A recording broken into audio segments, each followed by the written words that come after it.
Buongiorno a tutti e grazie per essere presenti qui oggi. Ringrazio anzitutto il nostro vescovo Michele e il direttore della Vita del Popolo Don Lucio Bonomo, che è sempre sul tavolo con me, e Enrico Maria Pavan di 150 Public SRL e tutti voi che siete qui presenti, a partire anche dagli ospiti che vedo in prima fila, e cioè Giacomo Colladon, presidente di MOM Treviso, Tiziano Cenedese, presidente di Centro Marca Banca, Alberto Quagliotto, direttore della Casa Circondariale di Treviso.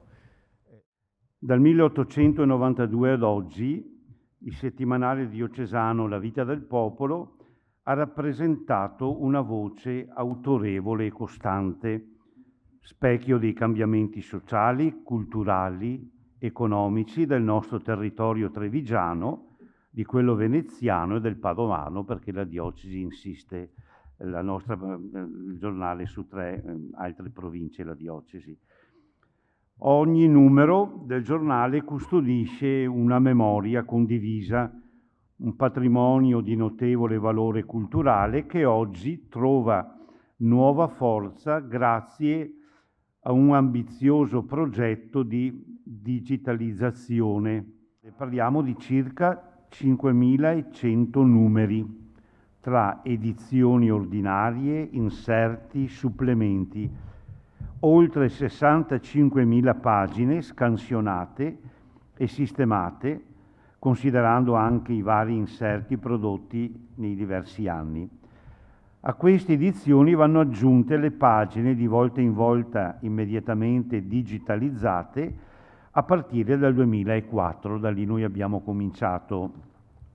Si tratta di un lavoro imponente che ha richiesto specialistiche, investimenti significativi e soprattutto una forte responsabilità verso il territorio. Chi consulterà gli oltre 130 anni di vita, di storia del nostro giornale, troverà la memoria storica di questo territorio, senza naturalmente pretendere di averne l'esclusiva. Direi che più in dettaglio la compressione e l'ottimizzazione dei file destinati alla consultazione online sono state realizzate all'interno della nostra casa circondariale di Santa Bona, nel laboratorio di informatica del polo occupazionale coordinato da Alternativa Ambiente. In tutto sono stati trattati 7.558 file, un lavoro veramente grosso. Il lavoro ha impegnato 2 persone detenute per circa 580 ore complessive. Questo intervento non è un episodio isolato, ma una delle espressioni del rapporto storico tra Alternativa Ambiente e Casa Circondariale di Treviso, con la quale anche noi come giornale abbiamo rapporti abbastanza costanti, ecco, da molto tempo. Grazie. Il processo che ha visto questo iter è stato un processo particolarmente importante anche per noi che l'abbiamo fatto, perché abbiamo potuto vedere un'evoluzione, no? Abbiamo potuto vedere un'evoluzione sia dal punto di vista anche della comunicazione, no? Cioè le prime pagine avevano anche, non so, i partner, gli sponsor della Vita del Popolo che scrivevano degli annunci, non c'era ovviamente nulla di logotipico, quindi non c'erano loghi. Poi abbiamo visto l'inserimento dei loghi, abbiamo visto poi i processi di organizzazione coi computer, insomma abbiamo potuto vedere anche noi che scannerizzavamo proprio l'evoluzione delle tecniche editoriali e soprattutto l'evoluzione delle tecniche delle editoriali. La cosa che ci ha colpito, insomma, è anche che abbiamo potuto vedere le grandi imprese e anche le piccole imprese, nel senso La Vita del Popolo è una testimonianza oggettiva delle grandi imprese del mondo, nella nostra nazione, ma anche nelle nostre comunità. E appunto potendo fare questa attività ci siamo resi conto dell'importanza del progetto proprio per la testimonianza, no? La testimonianza che La Vita del Popolo dà tutti i giorni, continua a dare, ma soprattutto ha dato. E quindi tutto questo archivio che diventa un tesoro inestimabile dal punto di vista delle notizie, delle informazioni, degli eventi, ci dà sostanzialmente un invito importante, che è quello appunto secondo me di riflettere su quello che è la grande attività fatta dall'uomo nel passato per affrontare il futuro con un piglio diverso, ma soprattutto con la capacità di leggere quelli che possono essere stati gli errori o i grandi valori del passato e riproporli nel futuro. Buongiorno a tutte e a tutti, bentrovati, grazie a tutti di essere qua. Innanzitutto, stai tranquillo, Don Lucio, è facile da usare, riesco a usarlo anch'io. In un modo o nell'altro questa iniziativa permette a noi di guardare di nuovo con maggiore affetto allo strumento di comunicazione che è la vita del popolo. Perché? Perché è come andare a guardare ogni tanto, anche per i non specialisti, per tutti noi, andare un po' a guardare l'album di famiglia. Una famiglia che ha questa bella storia di 130 anni su questo strumento di comunicazione, quante cose sono passate in mano.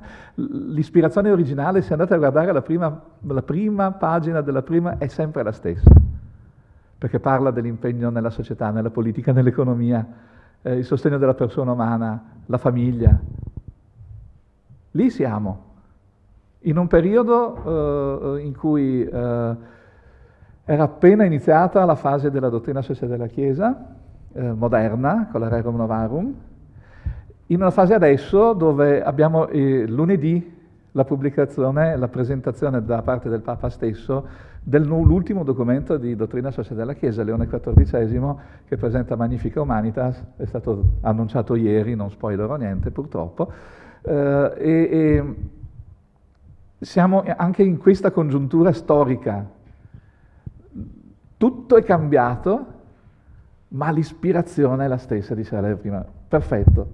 Tutto è cambiato, ma l'ispirazione è lo stesso. Se vogliamo navigare, dobbiamo tenere presente questa ispirazione, la centralità della persona umana da difendere e promuovere nei vari contesti. Allora era la fabbrica, adesso è l'intelligenza artificiale, perché questo è il bello della stampa diocesana, che entra nelle vite della comunità, porta la riflessione sul mondo, ma racconta la storia di una comunità. E allora questo è un aumento di questo racconto della storia. Grazie. Ivano Sartor, che è, diciamo, il nostro storico di riferimento, e quindi insomma lui l'archivio della vita del popolo lo conosce bene, meglio forse di noi che facciamo il giornale. Se magari ci dice dal suo punto di vista quanto importante è per lui anche questo passo che facciamo oggi. Adesso questo è un servizio veramente importante ed è importante per tutti coloro che fanno ricerca, soprattutto perché la vita del popolo è una fonte straordinaria per la vita delle comunità locali. Mentre la stampa del periodo, fine 800, diciamo, fino agli anni 30, diciamo così, era concentrata quasi esclusivamente sulla città, la vita del popolo invece ha delle cronache dal territorio, dalle parrocchie, dalle comunità, straordinarie e molteplici in ogni suo numero. Ecco, per cui se uno vuole cercare la storia di Caerano in San Marco, deve andare a vedersi le annate della vita del popolo più che quelle del Gazzettino. Cioè. Saluto ancora e ringrazio ancora appunto tutti voi.